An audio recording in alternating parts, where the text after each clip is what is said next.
बिलासपुर का एक ऐसा मंदिर जहां बस एक नारियल और चुनरी चढ़ाने से पूरी होती है सारी मनोकामनाएं। हम बात कर रहे हैं घने जंगलों के बीच बसे मरही माता मंदिर की।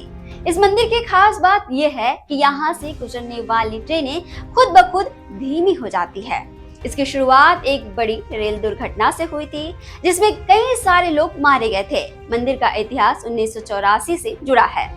इंदौर बिलासपुर नर्मदा एक्सप्रेस के उस हादसे के बाद रेलवे और वन विभाग के लोग यहाँ पहुंचे।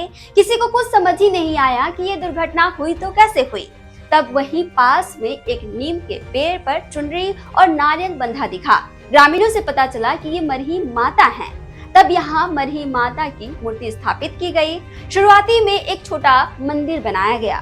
तब से अब तक इस रूट पर कोई बड़ी दुर्घटना नहीं हुई। बिलासपुर कटनी रूट के भनवारटंग स्टेशन के पास स्थित यह मंदिर रेलवे लाइन के बिल्कुल बगल में है। कहते हैं माता के दर्शन किए बिना कोई ट्रेन तेज नहीं चलती। ट्रेन मंदिर के सामने आते ही धीरे हो जाती है। यात्री हाथ जोड़कर प्रणाम करते हैं और फिर ट्रेन आगे बढ़ती है। मंदिर तक पहुंचने के लिए सड़क नहीं है।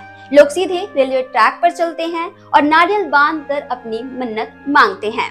यहाँ आस्था इतनी गहरी है कि लोग कहते हैं माता के दरबार से कोई खाली हाथ नहीं लौटता। छत्तीसगढ़ से जुड़े और अपडेट्स के लिए आप देखते हैं वयम छत्तीसगढ़।